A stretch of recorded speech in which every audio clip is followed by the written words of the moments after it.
तो देखिए ये प्रॉफिट एंड लॉस जो है, ये चैप्टर जो है इसमें क्या क्या रिवाइज किए हैं, ये क्या क्या पढ़े हैं, वो चीज़ एक बार हम लोग देख लेते हैं।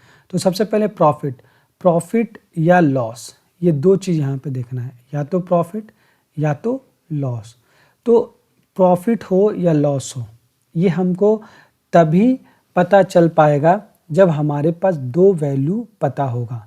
जैसे अगर हम कोई सामान को खरीदते हैं, 100 रुपया में और अगर बेच देते हैं 90 रुपया में, तो ऑब्वियसली अगर 90 रुपये में बेचेंगे तो हमको इस केस में क्या होगा, इस केस में हमको लॉस हो जाएगा, ठीक है।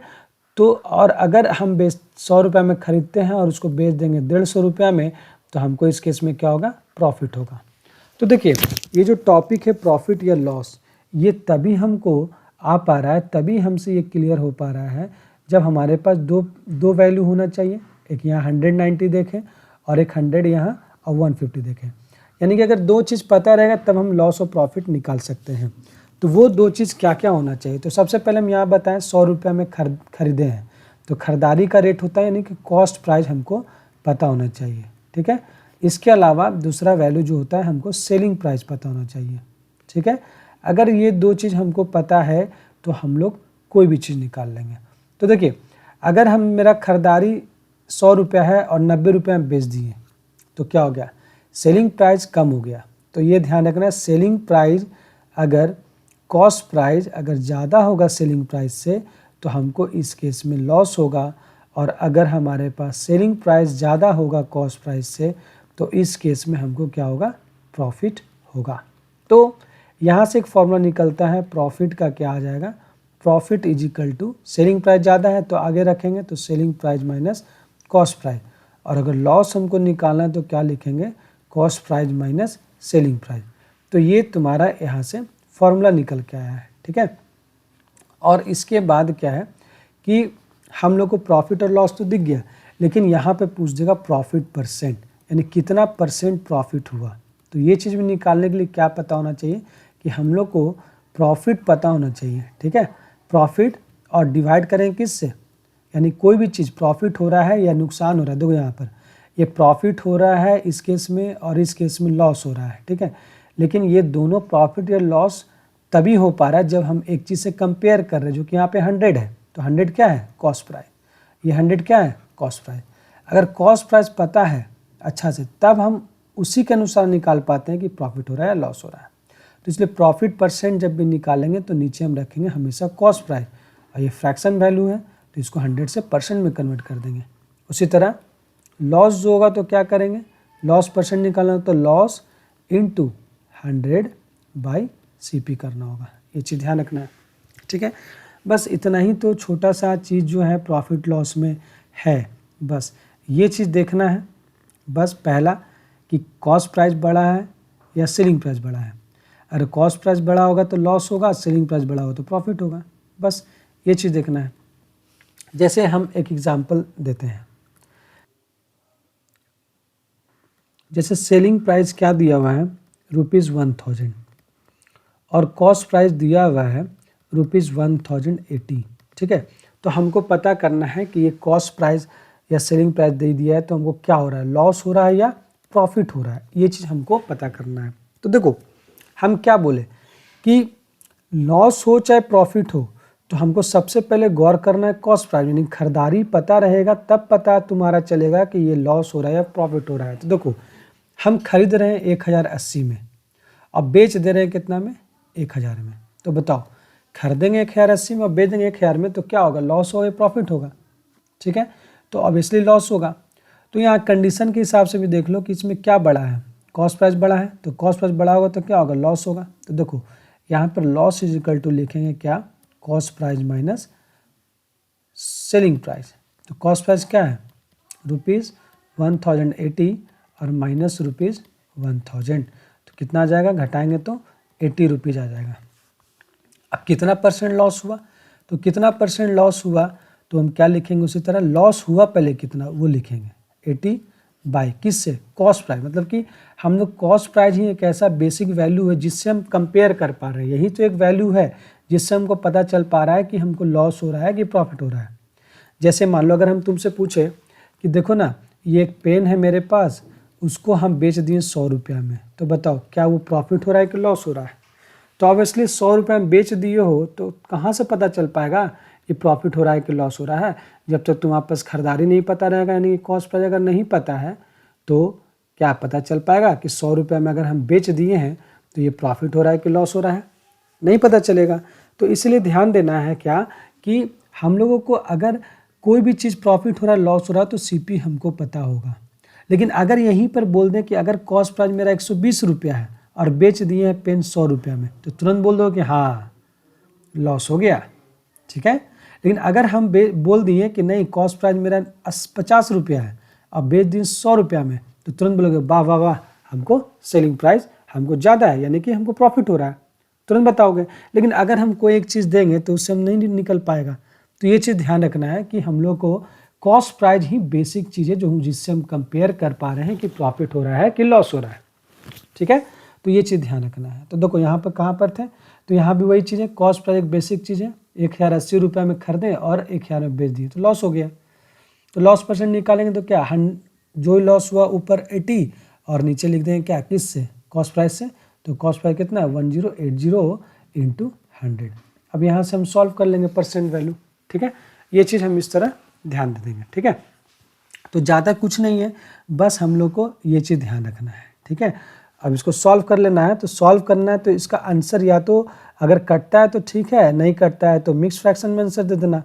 जैसे देखो 2 से ये कट रहा है 2 40 जा और 2 5 और 2 4 जा 8, 2 20 और 27, तो ये लगभग आ गया 2200/27%। लेकिन ये तुम्हारा क्या है डिनोमिनेटर छोटा है तो हम इसको डिवाइड दे देंगे, डिवाइड दे करके आंसर हम लोग ले आएंगे परसेंट में, ठीक है। तो इस तरह को हम लोग को ऐसे देखना है, ठीक है। अब देखो अगर हम एक चीज़ और देते हैं, जैसे हम प्रॉफिट की बात करते हैं, जैसे मान लो, तो देखिए कुछ क्वेश्चन पे जो प्रैक्टिस कर लीजिए। जैसे मान लीजिए यहाँ पर दिया हुआ Praveen sold a water filter for rupees इतना 960, यानी कि सोल्ड कर रहा है, सोल्ड मतलब सेलिंग प्राइस। तो लिख देंगे selling price of water filter. Water filter को सेल करने का क्या प्राइस है, तो लिखेंगे क्या ₹960। अब he had bought it for rupees इतना, यानी बाउट मतलब क्या होता है कॉस्ट प्राइस।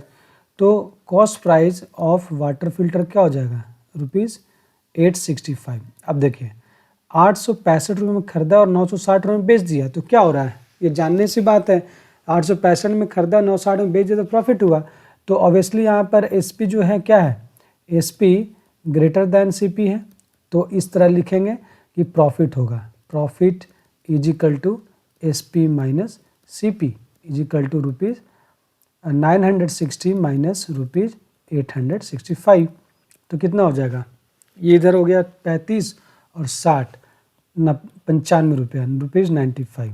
अब हमसे पूछ रहा प्रॉफिट और लॉस परसेंट।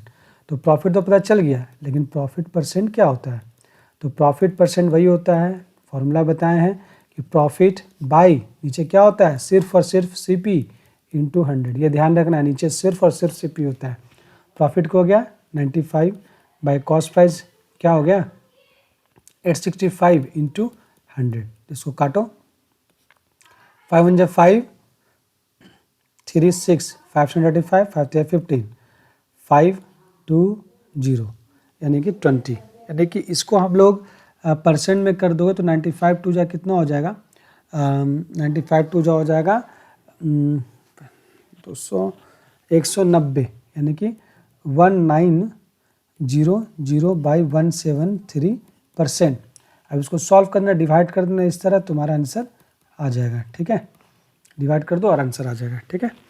अब देखो 3 अलग अलग क्वेश्चन हैं यहाँ पर, देखो इसको प्रैक्टिस करना। एक ये क्वेश्चन ये है, a man bought a dozen eggs at ₹1.10 पर eggs, he sold the egg at 1.150 पर egg and what was his profit.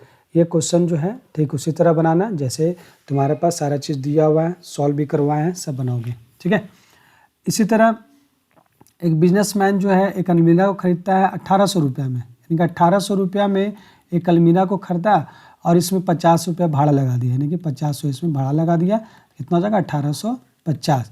अब इसको बेच दिया कितना 2100 रुपया में। तो देखो जो भी ये टोटल बेचा बेचा कितना में, सोल्ड कर दिया, यानी कि सेलिंग प्राइस है, ठीक है। और ये टोटल भाड़ा लगा करके कितना कॉस्ट प्राइस हो गया 1850। तो अब ये दोनों भाड़ा लगाने के बाद अब हमको चेक करना है कि ये सेलिंग प्राइस और कॉस्ट प्राइस में बेचना है तो हमको क्या प्रॉफिट हो रहा है कि लॉस हो रहा है। तो देख लो, कॉस्ट प्राइस 1850 हो गया, सेलिंग प्राइस हो गया 2100, यानी कि 1850 में खरीद करके 2100 में बेच दिया तो क्या हो गया, प्रॉफिट हो गया। प्रॉफिट निकाल लो, उसका प्रॉफिट परसेंट यहाँ से निकाल लेना है। क्वेश्चन बनवाए हैं, बना लेना। उसी तरह डिसऑनेस्ट मिल्क मैन, ये क्या करता है, 20 लीटर मिल्क को 10 रुपये पर लीटर के हिसाब से खरीदता है और उसमें 5 लीटर पानी मिला देता है और उसके बाद बेचता है 10 रुपये पर लीटर के हिसाब से। तो बताओ प्रॉफिट हो रहा है या लॉस हो रहा है। तो स्टेटमेंट लिख लेना, हम सिर्फ क्वेश्चन समझा दे रहे हैं इसका। देखो 10 रुपये पर लीटर 20 लीटर का कितना हो जाएगा, तो बताओ। ये बाउट किया, यानी कि cost price of milk bye A milkman, ठीक है। ये कितना हो जाएगा, ये पर लीटर कितना में खरीद रहा है, ₹10, ठीक है। तो कॉस्ट प्राइस उसी तरह निकाल लेंगे मिल्कमैन का, कितना लीटर के लिए, 20 लीटर का। तो क्या हो जाएगा, ₹10 × 20, तो रुपीज़ हो गया 200। इसके बाद क्या कर रहा है, he added 5 litre of water to it, और इसमें 5 लीटर मिला दिया, यानी कि amount of water mixed, mix कितना किया, 5 लीटर, ठीक है। अब बताओ 5 लीटर ऐड करने के बाद ये टोटल मिल्क कितना हो जाएगा, तो ये 20 और 5 25 लीटर हो जाएगा। यानी कि अब हो जाएगा क्या, कॉस्ट प्राइस ऑफ, क्या लिखेंगे, वाटर मिक्स्ड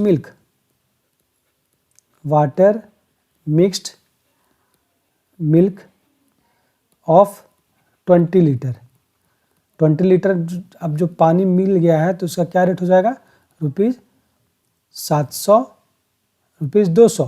लेकिन यहाँ ध्यान दो, 20 लीटर और 5 पानी मिल गया है तो हो जाएगा 25 लीटर मिल्क, 25 लीटर हो जाएगा ना। तो 25 लीटर का खरीदारी हो गया ₹200। अब बेच रहा है क्या, वाटर मिक्स्ड मिल्क एट ₹10 पर लीटर। अब देखो, अब यहाँ देख लो, सेलिंग प्राइस ऑफ निकाल लेंगे 1 लीटर का, selling price of water mixed, cost price of water mixed milk of 1 litre. 1 litre का क्या हो जाएगा, ₹200/25। तो क्या हो जाएगा, 5 5 25, 5 40 और 5 8 40, यानी कि ₹8, यानी ₹8 अब क्या हो गया, कॉस्ट प्राइस हो गया पानी मिलाने के बाद, ठीक है। लेकिन अब बेच दे रहा है कितना, selling price of water mixed milk of 1 litre. 1 litre milk का कितना हो गया, ₹10। तो रुपीज़ बेच दे रहा है कितना, ₹10। अब तुम सोचो, खरीदारी हुआ 1 लीटर का ₹8 पानी मिलाने के बाद, अब बेचने का दाम कितना हो गया, ₹10।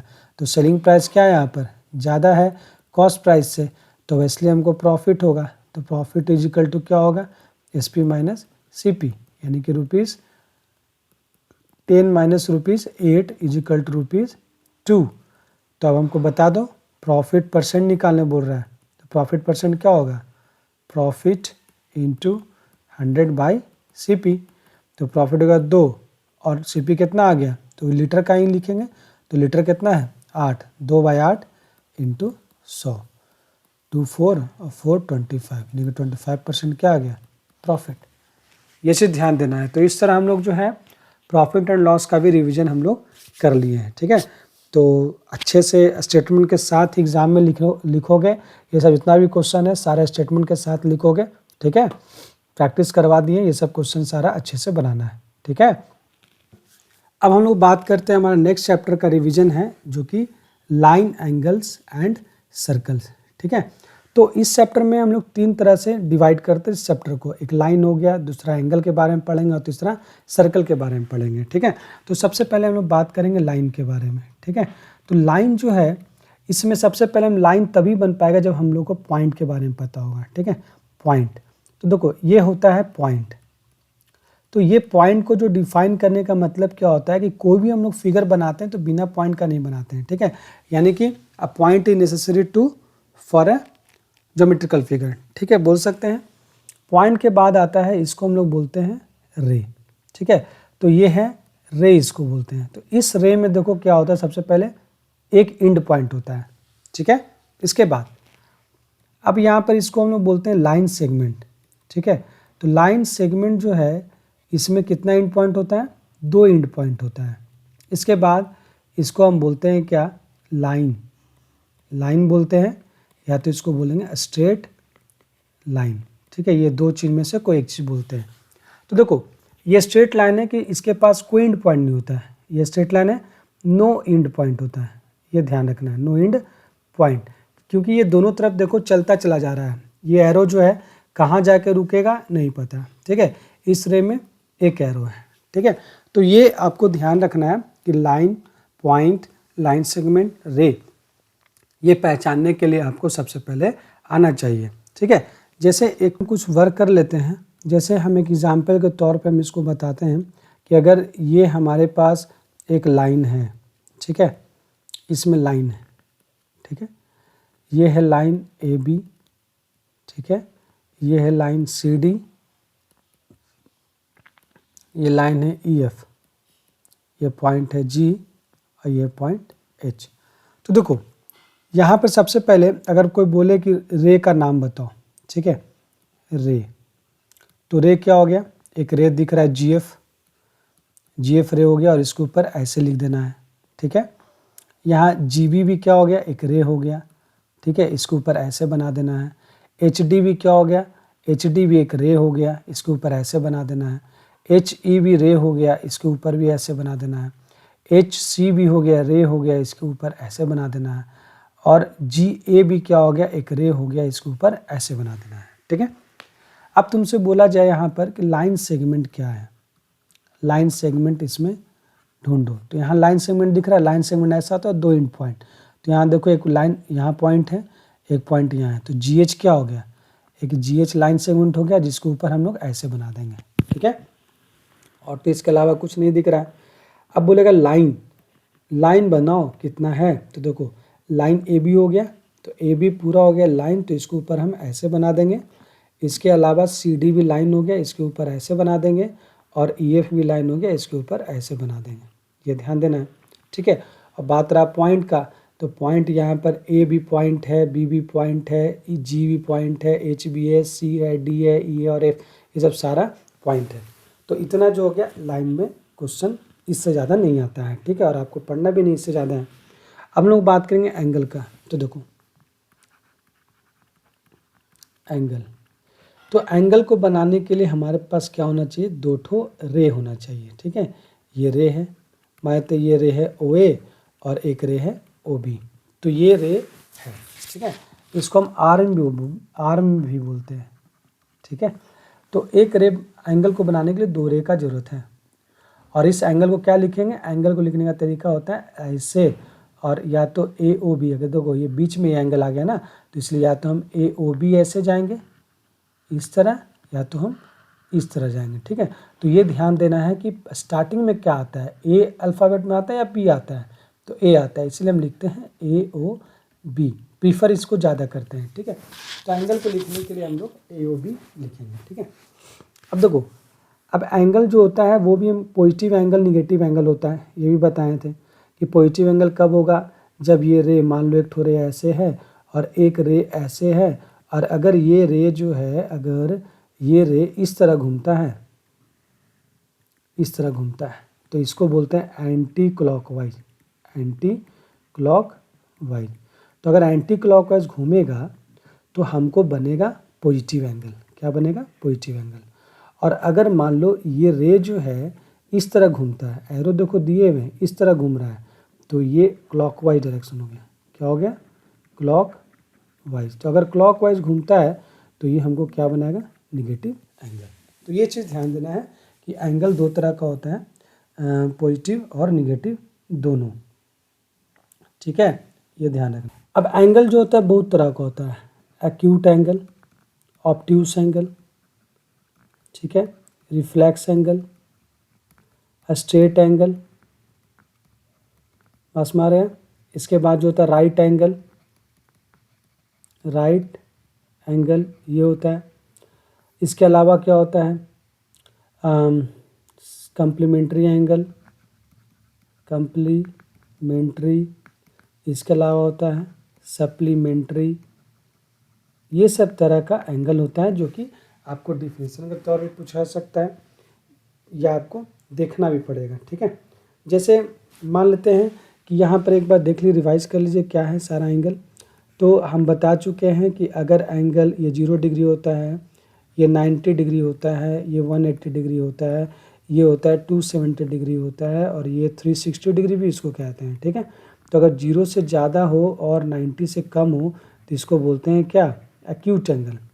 90 से ज़्यादा हो और 180 से कम हो तो इसको बोलेंगे ऑब्ट्यूस एंगल। 180 से ज़्यादा हो, 360 से कम हो तो इसको बोलेंगे रिफ्लेक्स एंगल, और जो 90 डिग्री का हो उसको बोलेंगे राइट एंगल, ठीक है।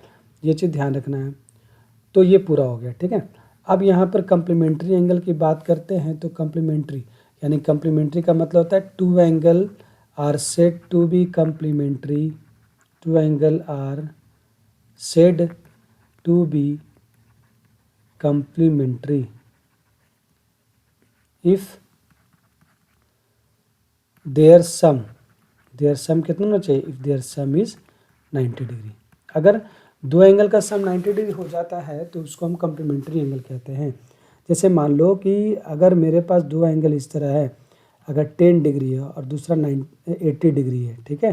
तो अगर दोनों को जोड़ दो, 10 + 80 कितना आ गया, 90 आ गया। तो दो एंगल का सम अगर 90 हो जाता है तो उसको हम क्या बोलेंगे, कम्प्लीमेंट्री एंगल कहेंगे। अगर हमारे पास 30 डिग्री है और एक 60 डिग्री है तो क्या हो गया, 30 + 60 जोड़ दो तो क्या हो जाएगा, 90 हो जाएगा। तो इसलिए कम्प्लीमेंट्री एंगल है। तो इसमें क्या होता है, कुछ कुछ एंगल निकालने आएगा। जैसे मान लो सिंपल, अगर हम तुमको दे दिए कि अगर मेरे पास 50 डिग्री है तो इसका कम्प्लीमेंट्री एंगल क्या होगा, तो हम लोग को पता है कि अगर कम्प्लीमेंट्री एंगल के लिए हम एक्स मान लेते हैं, ठीक है। तो हम लोग को पता है दो एंगल का सम कितना होता है, दो एंगल का सम 90 डिग्री। तो एक्स जो एंगल अननोन एंगल है उसका वैल्यू क्या निकलेगा, 90 - 50 यानी कि 40 डिग्री इसका हो जाएगा कम्प्लीमेंट्री एंगल।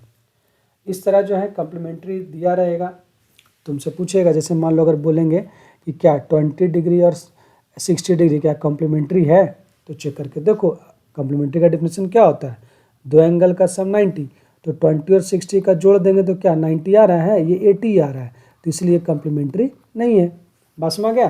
तो ये चीज़ इस तरह चेक करने के लिए भी पता होना चाहिए, ठीक है। अब देखो जैसे कुछ एंगल दिया रहेगा, मान लो 80 डिग्री है तो ये एक्यूट एंगल हो गया। तो इस तरह एंगल भी पता होना चाहिए क्या है क्या नहीं है, ठीक है। अब इसके अलावा क्या होता है कि कम्प्लीमेंट्री और सप्लीमेंट्री ये सब ध्यान में रखना है। और सप्लीमेंट्री क्या होता है इसके बाद, ठीक कम्प्लीमेंट्री के सिमिलर ही होता है। जैसे वहाँ दो एंगल का सम था 90 डिग्री, तो यहाँ दो एंगल का सम हो जाएगा 180 डिग्री, ठीक है। तो ये सप्लीमेंट्री एंगल होता है, ठीक है। तो सारा लैंग्वेज के साथ लिखना होता है ये सब, ठीक है, सारा लैंग्वेज के साथ लिखोगे। एक आता है एडजेसेंट एंगल। तो एडजेसेंट एंगल के बारे में पता है, एडजेसेंट एंगल ये बगल का एंगल। जैसे मान लो ये एक एंगल है, ये एंगल क्या हो गया, एक दूसरे के बगल का एंगल हो गया, तो इसको हम क्या बोल देते हैं, एडजेसेंट एंगल बोल देते हैं, ठीक है। अब देखो एक होता है vertically opposite angle, vertically opposite angle, ठीक है। वर्टिकल अपोजिट एंगल कहने का मतलब होता है कि दोनों एंगल का सम क्या होता है, ये होगा सेम होगा। जैसे मान लो, जैसे हम एक फिगर बना दे रहे हैं इस तरह, मान लो ये लाइन है ABCD और ये O है। तो पूछ देगा कि इसमें वर्टिकल एंगल का पेयर क्या क्या है, तो देखो ये एंगल इसके बराबर होगा वर्टिकल अपोजिट एंगल, ठीक है। तो इसको लिखेंगे पेयर पहला कि एंगल ये O है, ठीक है, AOD है ना, ये एंगल को लिखेंगे AOD। तो angle AOD is equal to angle, इस एंगल को क्या लिखेंगे BOC, तो एंगल BOC पहला पेयर। दूसरा ये एंगल जो है इसके बराबर होगा,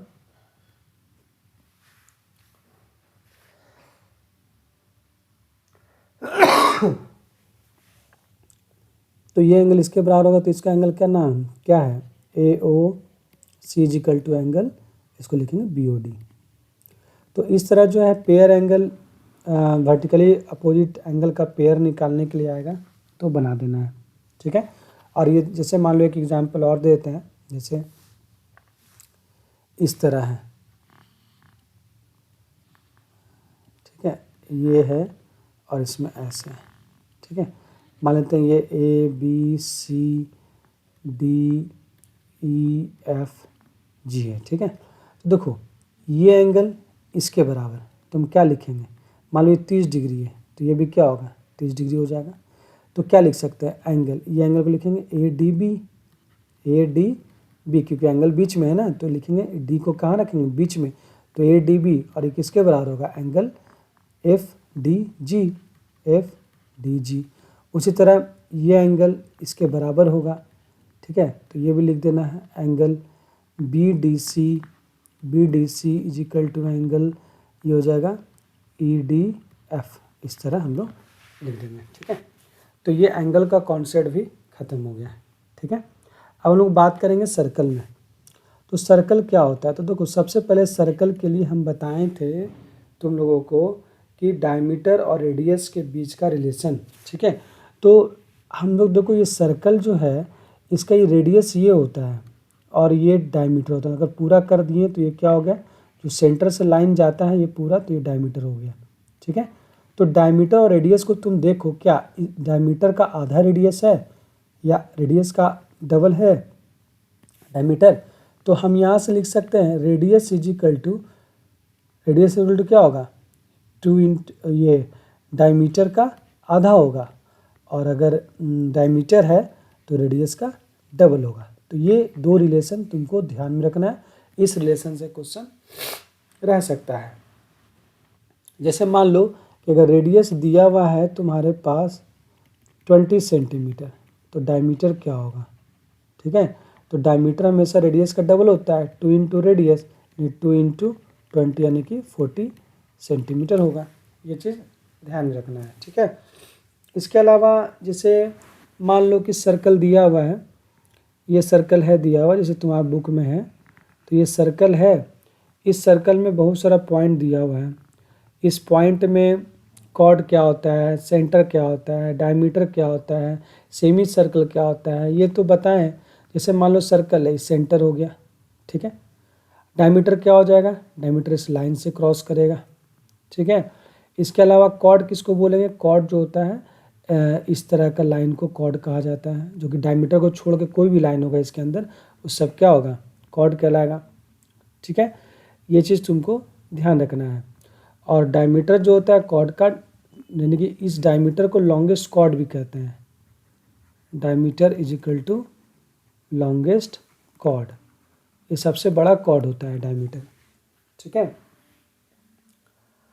अब इसके बारे में जैसे कि जितना भी रेडियस होता है सब सेम होगा। जैसे मान लो यहाँ पर AB दिया हुआ है, यहाँ पर दिया हुआ AC दिया हुआ है, तो ये दोनों रेडियस सेम होगा, तो AB is equal to AC, ठीक है। तो इस तरह का जो चीज़ है तुमको ध्यान में रखना है सर्कल में, ठीक है। और सर्कल बनाने भी आना चाहिए कि अगर रेडियस दिया रहेगा तो इसके बाद सर्कल बनाना होता है, ठीक है।